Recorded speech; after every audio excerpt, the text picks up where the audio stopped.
Aujourd'hui, je vais pousser un coup de gueule. Être photographe, c'est être passionné, faire un métier qu'on aime. Mais parfois, il y a des choses qui nous énervent, qui nous rendent dingues.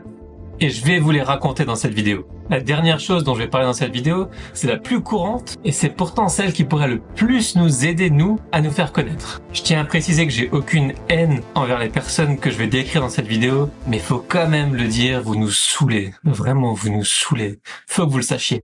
Bon, t'es prêt à rire ou à t'énerver? C'est juste après l'intro.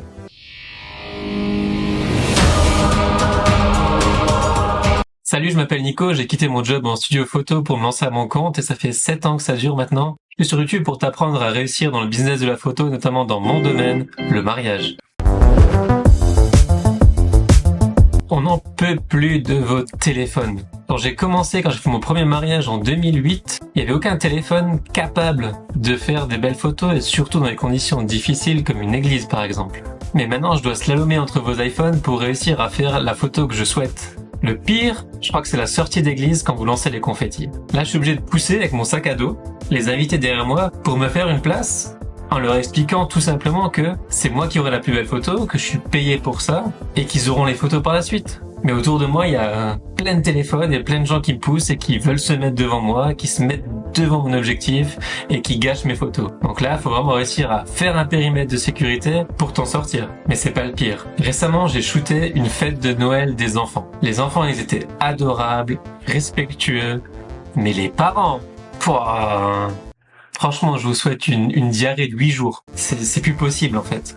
Ils étaient toujours à 1 centimètre de moi, comme ça, à mettre leur téléphone là, pour avoir la même photo que moi. Photo qu'ils auraient eu 3 heures après, bonne qualité, bien cadrée, bien exposée, parce que j'avais mis un fond studio, j'avais mis des flash studio. Donc franchement, c'était top, il suffisait pour moi de faire mon réglage, de cadrer et de cliquer. Mais non, eux ils se mettaient à côté de moi, ils essayaient d'avoir la même photo. Du coup, les enfants, qu'est-ce qu'ils faisaient? Regardaient le téléphone de leur maman, comme ça. Et du coup, sur toutes mes photos, les enfants ils regardent pas mon objectif, pas toutes les photos quand même, parce que comme je dis, il y a beaucoup d'enfants. D'ailleurs, la majorité ont été respectueux et gentils et du coup m'ont respecté et ont respecté mon travail et ils m'ont regardé. Et puis il y a ces mamans qui demandent encore, alors que t'as ton trépied, ton appareil photo, ton fond studio, tes flash studio, de prendre leur téléphone et de faire la photo. C'est comme si t'allais au restaurant, tu ramenais ton entrecôte crue et t'allais voir le cuistot, fais-moi ça s'il te plaît, et puis je vais la manger chez moi. Vous vous rendez pas compte en fait du manque de respect que c'est.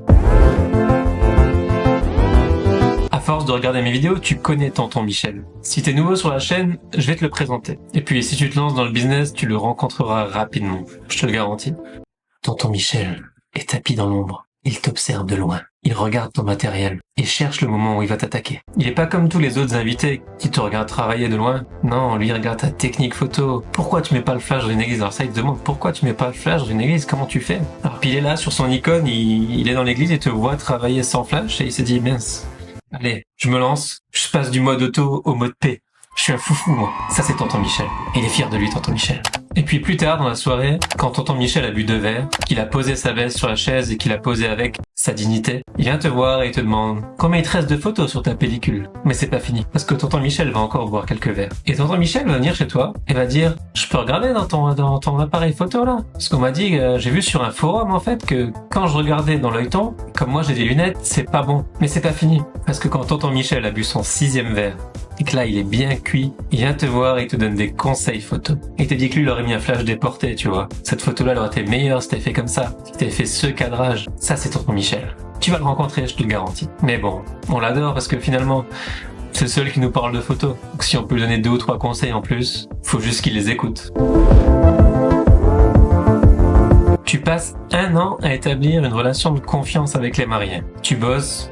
Si tu commences des préparatifs jusqu'à la pièce montée, 16 heures de suite, le jour J. Derrière, tu vas mettre 1-2 semaines de tri, de retouche. Encore derrière, tu vas monter un album, tu vas faire la galerie. Et quand tu livres l'album, tu reçois un petit SMS des mariés. Nico, j'ai eu la larme aux yeux, tes photos elles sont magnifiques, ça m'a rappelé plein de souvenirs et même des trucs que j'ai même pas remarqué le jour du mariage. Puis quand toi tu vois ce message, tu dis ça peut être un super avis sur mes réseaux, tu vois. Donc tu leur demandes de mettre un avis sur mariage.net par exemple, Facebook ou Google, sur ton site. mais cet avis n'arrive jamais. Ou alors il faut les relancer, et les relancer, et les relancer, puis tu commences à les saouler en fait, tu passes pour un harceleur. Et eux, ça leur prend 2 minutes d'écrire un avis quoi. Quelque chose qui pourrait, toi, te ramener du business, parce qu'on sait que c'est les avis qui fonctionnent le plus. Toi, tu cherches un truc sur Amazon, tu vas regarder les avis, alors pour un mariage, le plus beau jour de ta vie, forcément tu vas regarder les avis, c'est super important. Et ça, il faut, les briefer pour qu'ils comprennent que ça t'apporte quelque chose derrière et que eux, ça leur prend finalement 5 minutes. S'il vous plaît les gens, faites-le. On arrive au bousilleur de photos, le mec qui va détruire ta photo. Toi, t'as fait un tri sur 3000 photos de son mariage. T'as passé des heures à retoucher les photos, à réduire les verts, à adoucir les peaux, à jouer avec tes contrastes, tes ombres. Tout ça, c'est du travail de traitement. Et là, t'as les mariés qui vont la poster sur Instagram et ils vont mettre à fond les contrastes, augmenter la clarté, bouger la luminosité, mettre un filtre Ries ou je sais pas quoi, qui va vraiment bousiller tout ton style, tout ton travail et toute ta photo. Et là, tu te dis, mais c'est pas possible. Parce que les gens, ils vont se dire, mais qui c'est qui a fait cette photo? Elle est dégueulasse. Et ben, ils vont dire, ouais, c'est Nico, on a bossé avec lui à notre mariage, on l'a adoré, t'aimes pas? Bah non, t'aimes pas. Ils vont peut-être dire, ouais, j'aime bien parce qu'ils sont polis avec les gens, mais en fait, ils aiment pas. Et puis toi, du coup, tu passes pour un con, alors que t'as travaillé des heures et des heures pour avoir un résultat parfait que tu leur as livré. Mais eux, ils ont bousillé ta photo. Donc ça, les gens, stop, ne le faites plus. Laissez nos photos comme ça. Travaillez pour ça. C'est pour ça que vous nous avez choisis. Gardez-les comme ça. Et enfin, ce que je disais dans l'intro, ce qui peut te rapporter beaucoup de business et que les gens ne font pas, c'est de te marquer dans les photos. C'est pourtant très simple, ça prend 1 seconde. @NicoWPhoto. Simple. Ça dure 2 secondes. Imaginons que les personnes là ont, je sais pas moi, 1000 amis ou 600 amis, peu importe. Ben, sur ces 1000 amis, il y a bien 10% qui ont peut-être même 20% qui ont entre 25 et 35 ans, qui vont peut-être se marier, qui vont se dire ouais, ces photos elles sont superbes, mais on sait pas qui c'est qui les a faites quoi. Alors tu vas me dire qu'il y a une autre solution, c'est de mettre ta signature ou un filigrane dans les photos. Moi je suis absolument pas partisan de ça, parce que quand je fais mon cadrage, en fait je m'imagine pas laisser un petit espace pour la signature. Non, je suis là, quand je fais mon cadrage, je fais la photo, elle est finie. Limite je la retouche pas parce que j'essaye de la faire au mieux possible, la plus parfaite possible le jour J quand je fais la photo. Et je m'imagine surtout pas faire une signature ou un filigrane dégueulasse en plein milieu de la photo. Mais simplement marquer les prestataires dans ton post Facebook où tu vas parler de ton mariage, ça prend 10 secondes, même pas 2 secondes de marquer NicoWPhoto. Tu sais, t'arrives à marquer ton pote sur une connerie d'un bouton qui se fait percer, d'un mec qui tombe ou d'un chat tout mignon.